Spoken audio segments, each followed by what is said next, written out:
This is going to be the segment where I talk about older issues of comic books. It can be from last week. It can be from 2 weeks ago. It can be from a month ago. It can be from a year ago. It can be from 10 years ago. Just anything that I wanted to read and talk about, stuff that has not released this current week. Now, what I'm going to talk about today is Superman Rebirth, Black Panther #1, and the current Captain Marvel series #1 through 5. So I did review most of the first rebirths that came out last week. That was Batman, Green Arrow, and Green Lanterns, but I did not get a chance to do Superman Rebirth, and I finally picked it up and read it this past week, and here's my issue. This is one of the 2 covers that came out.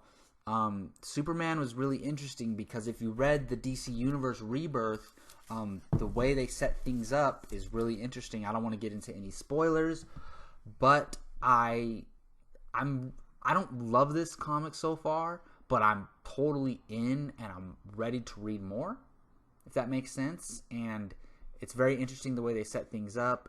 And I just got to say, if you have not read any of the New 52, especially the end runs, or if you have not read DC Universe Rebirth, then you'll be totally lost. But other than that, I think Superman, especially if you're a fan, is an enjoyable read, and I think it's something that DC and Superman fans will really enjoy.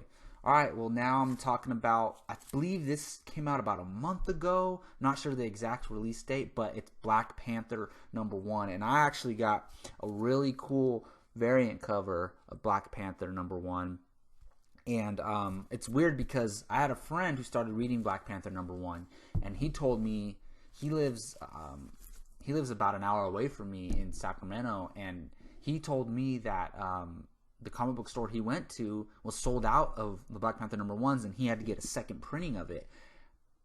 I got this last week, and it was the last one in the comic book store closer to me, and I got an original printing of a variant cover, which is really cool. He's probably jealous. But yeah, I really like the Black Panther thing. And especially after Captain America Civil War. Prior to that, I was a fan of Black Panther from the cartoons, but I never read any comics of him and didn't know much about him. But after Captain America Civil War and after reading this comic, I'm really interested in Black Panther, and especially his movie comes out in about 2 years. Can't wait for that. But I think Black Panther is a good read because it's very different than any other comic that you're going to read. It's about an African nation and about a king who's a superhero. And unless you're reading Aquaman or Namor or something like that, you don't really get a king who's a superhero, which is really cool. And he's dealing with ruling a nation while defending that nation and defending the world and the galaxy as a superhero, which is really cool. So in that aspect, I really love it. So now let's move on to Captain Marvel issues #1 through 5. This is something I'm so excited to talk about because ever since I found out who Captain Marvel was, I think it was on the animated show Earth's Mightiest Heroes, and this was about 4 or 5 years ago when I first found out who she was. I'm very intrigued with her because Marvel doesn't have that female superhero who's in the forefront, who's an A-lister. They don't have that. Black Widow is becoming that in the movies because of Scarlett Johansson and her portrayal of her, but as far as the comics and just overall, they don't have that A-lister female Wonder Woman type character. And I honestly believe Captain Marvel is on her way to becoming that. One, because she has her solo movie coming out in 2019, and those of you who know, I hope the Brie Larson rumors are true because Brie Larson is a perfect fit to play this character, phenomenal actress. And I think after that movie, I think Captain Marvel is going to skyrocket into popularity, and I'm really excited for it. And it's also one of the reasons why I wanted to pick up these issues of Captain Marvel. Let me just show you the 1 through 5 issues real quick. I think I just have mostly the regular copies. This is Captain Marvel #1. This is Captain Marvel #2. This is Captain Marvel #3. This is Captain Marvel #4. And my #5 Captain Marvel is a variant cover, which is awesome. I had to buy it. Captain Marvel #5 variant cover, and it's a version of, it says the Horseman of the Apocalypse. It's just a really cool image of Captain Marvel if she were a horseman, which is freaking awesome. I am loving this series. I absolutely love it.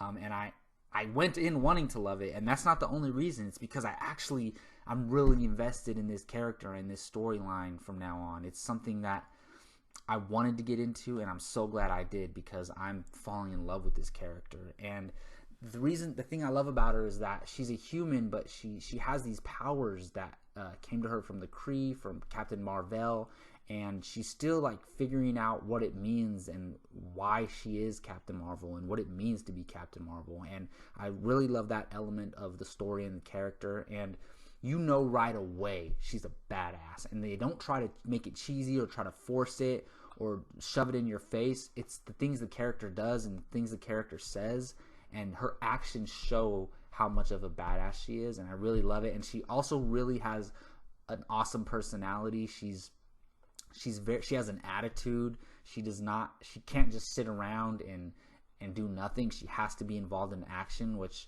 she loves the thrill of it. And I love how she's a fighter first and foremost, but she's also a woman, and she also has feminine aspects to her, and they don't shy away from that. They still show her woman side, which is something that I think a character like this needs in order to stay grounded and stay humanized. I'm talking more about Captain Marvel because I read 5 issues. Something I really love about this Captain Marvel run so far is the Alpha Flight. And for those of you who don't know, I didn't know anything about Alpha Flight before this series, so I'm not going to act like I know what I'm talking about. But in this series, there's an Alpha Flight space station, and it sits right outside of Earth, and it's our first defense. If any alien attacks are coming towards Earth, it's the first defense and the first thing that's going to try and stop them. And she is the leader of that group or that station right now. And it's really cool seeing that dynamic between her and the Alpha Flight members, and the setting of the Alpha Flight's really cool. It's almost like its own little community up in space in a space station, and it gets attacked a lot throughout the first 5 issues, and it feels like Star Trek to me. That's what I got. I got a feel for, the Star Trek, and she felt like Captain Kirk when the spaceship is getting attacked, and I really enjoyed that aspect of it. And there's just some really cool things. In issue number 1, you see her talking with War Machine, and just her back and forth with him, and her personality really shows.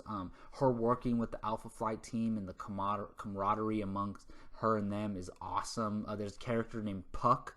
I think other than Captain Marvel, Puck is my favorite character. He is just awesome, and he's so brave, and he brings a lot of comedic relief to it. And something else that I really loved about it is it's edgy.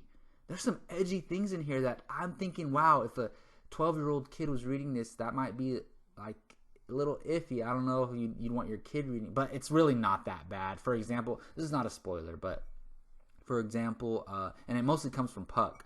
Captain Marvel's getting ready to get in the shower after they come back from a mission, and she's like, oh, this meteoroid dust is in every crevice, and he's like, oh, would you like some help with that? And I'm like, whoa, that's in this comic? That was, I don't know, it's just something that I appreciate, that style of humor. And there's a couple things like that Puck says, and it's also one of the reasons why he's one of my favorite characters in the comic.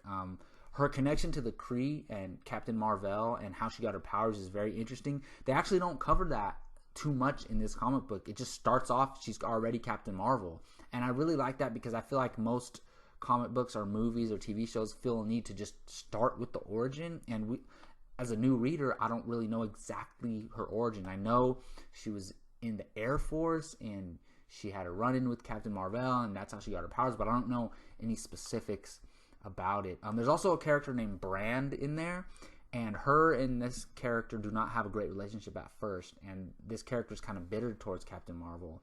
And throughout the whole issues 1 through 5, they have their back and forth, and then eventually they kind of see eye to eye and become friends. No spoiler. I mean, that's predictable, and they always do that in any movie or TV show or anything. But sorry if that was a spoiler if you didn't want to know that. But to me, that's not a spoiler.